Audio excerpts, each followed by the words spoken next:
మరి ఈరోజు ఒక ప్రశ్నకు సమాధానం ఆలోచన చేద్దాం. ఓ సహోదరుడు ప్రశ్న అడిగాడు. ఏంటి ఆ ప్రశ్న? యేసుక్రీస్తు వారు ఏ తప్పు చేయలేదు, మరి ఎందుకు బాప్టిజం తీసుకున్నారు? యేసుక్రీస్తు వారు ఏ పాపం చేయలేదు కదా, మరి బాప్టిజం ఎందుకు తీసుకున్నాడు? మంచి ప్రశ్న అండి, చాలా మంచి ప్రశ్న. తప్పనిసరిగా తెలుసుకోవాలి. ఎవరైనా మనం అడిగినప్పుడు మనం ఎలా చెప్పాలంటే, బైబిల్ ఒక మాట ఉంది, హేతువు అడిగే ప్రతి వారికి సాత్వికముతో సమాధానం చెప్పాలి. మరి యేసుక్రీస్తు వారు బాప్టిజం ఎందుకు తీసుకున్నాడు? ఆయన తప్పు చేశాడా? ఆయన పాపం చేశాడా? పాపం చేయలేదు. యేసుక్రీస్తు వారు పరిశుద్ధుడు. యేసుక్రీస్తు వారు పరిశుద్ధుడు, పవిత్రుడు, నిర్దోషి, నిష్కలంకుషుడు, పాపులలో చేరక ప్రత్యేకబడిన యేసుక్రీస్తు వారు. ఇన్ని క్వాలిఫికేషన్లు ఉన్నాయి. ఆయన నీతిమంతుడు. ఆయన బాప్టిజం ఎందుకు తీసుకున్నాడు? ఇది ప్రశ్న. జాగ్రత్తగా ఆలోచిద్దాం. ఆయన బాప్టిజం తీసుకోవాల్సిన అవసరం లేదు, ఎందుకంటే ఆయన నీతిమంతుడు, పరిశుద్ధుడు, పవిత్రుడు, నిర్దోషి, నీతిమంతుడు. ఆయన తెలుసుకోవాలి. మంచి ప్రశ్న అండి. సమాధానం చూద్దాం. లూకా గారు రాసిన సువార్త 3వ అధ్యాయం 3వ వచనం. లూకా గారు రాసిన సువార్త 3వ అధ్యాయం 3వ వచనం. అంతటా అతడు వచ్చి పాప క్షమాపణ నిమిత్తము మారు మనస్సు విషయమైన బాప్తిసం పొందవలని యోర్దాను నది ప్రదేశం అంతటా ప్రకటించుచుండెను. ఎవరు ప్రకటిస్తున్నారు? యోహాన్ గారు ప్రకటిస్తున్నారు. యేసుక్రీస్తు వారు బాప్టిజం ఎవరు ఇచ్చారంటే, యేసుక్రీస్తు వారికి యోహాన్ గారు ఇచ్చారు. మరి దీన్ని బట్టి మీరు ఆలోచిస్తే, మరి యేసుక్రీస్తు వారు బాప్టిజం తీసుకున్నట్టుగా మనకి లేఖనాల నుంచి మనం తెలుసుకున్నాం. ప్రియమైన దేవుని పిల్లరా, ఆయన బాప్టిజం తీసుకున్నాడు అంటే మనం కూడా బాప్టిజం తీసుకోవాలి. ఎందుకంటే ఆయన మనకి మాదిరిగా ఉన్నాడు. ఎవరో? యేసుక్రీస్తు వారు. పాత నిబంధనలలో ఒక చట్టాన్ని చేశారు, అది సున్నతి పొందే చట్టం. తర్వాత యేసుక్రీస్తు వారికి వచ్చేసరికి ఏమంటే అందరూ బాప్టిజం తీసుకోవాలి.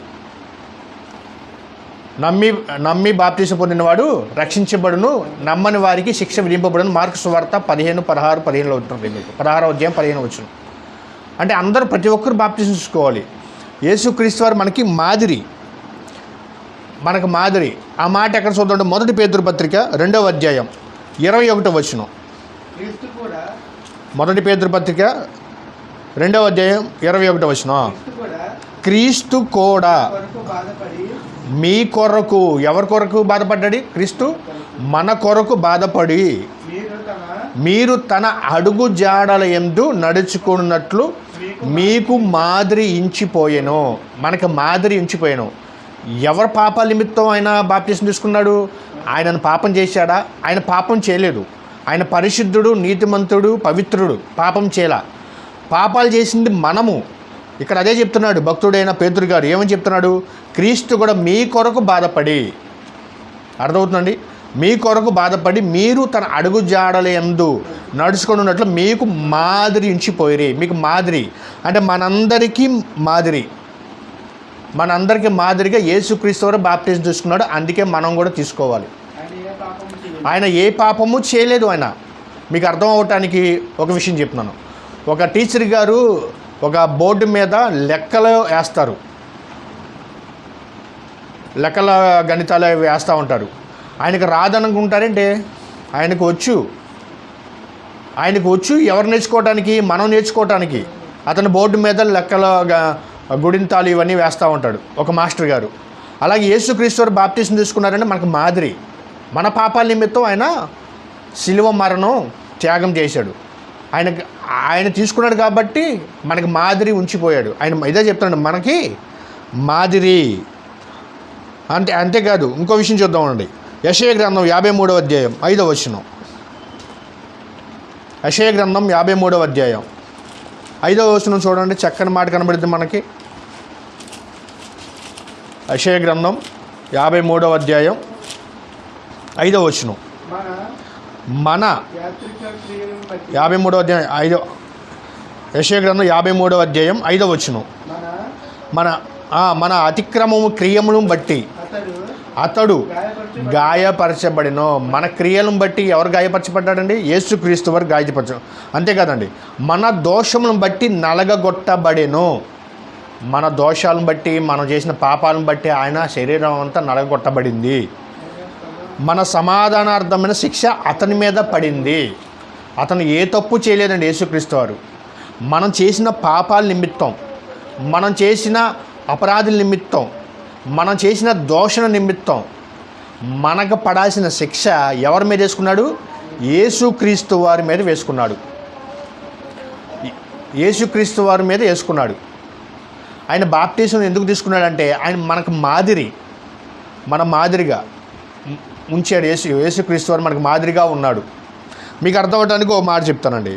ఏదైనా బట్టల షాపు, పుస్తకాల షాపు కానివ్వండి, ఒక రెస్టారెంట్ కానివ్వండి, ఒక హోటల్ కానివ్వండి, ఒక పెద్ద పెద్ద హోటల్స్, షాపింగ్ మాల్, ఇవి ఓపెన్ చేయడానికి కొంతమంది ప్రముఖులు వస్తారు. ఎందుకు? వాళ్ళు కొంటే అందరూ కొంటారని ప్రముఖులతో ఓపెన్ చేస్తారు. సినిమా స్టార్స్ అని, క్రికెట్ స్టార్స్ అని, ఇలాగా ప్రముఖులతో ఓపెన్ చేస్తారు. వాళ్ళు ఓపెన్ చేసి వెళ్ళిపోయిన తర్వాత మనం కొనుక్కుంటామని, అంటే వాళ్ళకు ఒక మాదిరి సినిమా స్టార్స్తో ఓపెన్ చేస్తారు. అలాగే యేసుక్రీస్తు వారు కూడా మన కొరకు, మన పాపాల నిమిత్తం ఆయన శిలువ మరణం పొందాడు. అందుకునే యేసుక్రీస్తు వారు బాప్టిజం తీసుకున్నాడు. ఆయన బాప్టిజం పొందారు. ఆయన పాపాల నిమిత్తం కాదండి, మన పాపాల నిమిత్తం యేసుక్రీస్తు వారు బాప్టిజం తీసుకున్నాడు. ఆయన తీసుకున్నాడు, మనం తీసుకుంటామని అదే పేతురు పత్రికలో చదువుకున్నాం. మనం తీసుకోవాలి. ఆయన తీసుకున్నాడు కనుక ప్రతి మనిషి తీసుకోవాలి.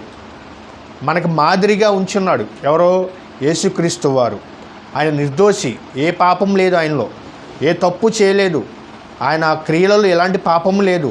ఆయన చూపులో పాపం లేదు, ఆయన మాటలో పాపం లేదు, ఆయన ప్రవర్తనలో పాపం లేదు, కనీసం ఆయన నీడలో కూడా పాపం లేదు. ఎందుకంటే నీడను పట్టుకున్న కూడా చాలామంది స్వస్థపడిన వారు చాలామంది ఉన్నారు. ఆయన ఏ తప్పు చేయలేదు. తప్పు చేసింది మనమే బాప్టిజం తీసుకోవాలి. ఆయన మనకు మాదిరిగా ఉన్నాడు. ఎవరో? యేసుక్రీస్తు వారు. కనుక మరి ఈ ప్రశ్నకు సమాధానం దొరికిందని నేను అనుకుంటున్నాను.